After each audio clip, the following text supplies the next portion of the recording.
Setelah kita memahami pengelolaan kinerja organisasi, lalu apa yang harus seorang pegawai lakukan untuk mendukung pengelolaan kinerja? Peraturan Badan Siber dan Sandi Negara Nomor 14 Tahun 2019 tentang pengelolaan kinerja di Badan Siber dan Sandi Negara telah mengatur tentang pengelolaan kinerja pegawai. Pengelolaan kinerja pegawai pada Badan Siber dan Sandi Negara mengacu pada 1. Peraturan Pemerintah Nomor 11 Tahun 2017 tentang Manajemen Pegawai Negeri Sipil. 2. Peraturan Pemerintah Nomor 49 Tahun 2018 tentang Manajemen Pegawai Pemerintah dengan Perjanjian Kerja. Dan 3. Peraturan Pemerintah Nomor 30 Tahun 2019 tentang Penilaian Kinerja Pegawai Negeri Sipil. Sebelum kita memasuki penjelasan mengenai pengelolaan kinerja pegawai, mari kita review kembali mengenai pengelolaan kinerja organisasi. Terdapat 3 poin penting dalam pengelolaan kinerja organisasi, yakni 1. Perjanjian kinerja.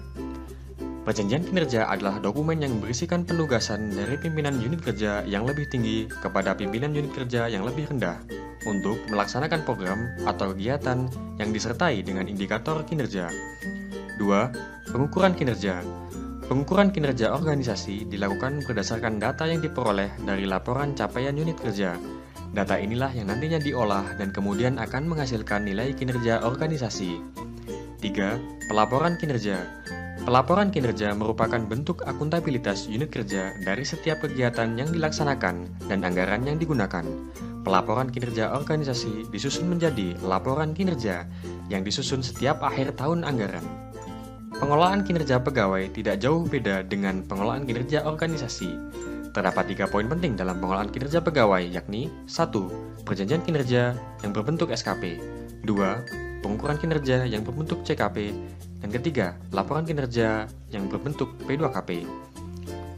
Jika setiap unit kerja memiliki perjanjian kinerja, setiap pegawai juga memiliki perjanjian kinerja.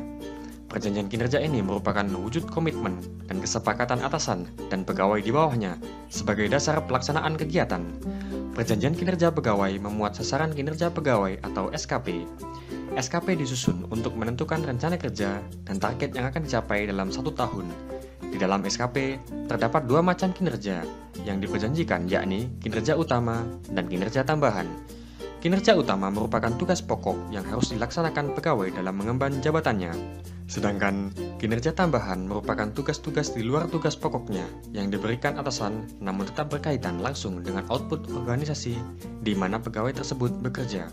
Untuk memastikan ketercapaian SKP, setiap pegawai akan dinilai per triwulan. Penilaian ini nantinya akan menghasilkan capaian kinerja pegawai atau CKP.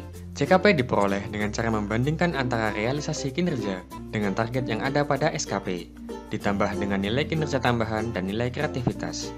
Nilai kreativitas dapat diperoleh apabila pegawai menemukan sesuatu yang baru sesuai tugas pokoknya dan bermanfaat bagi organisasi.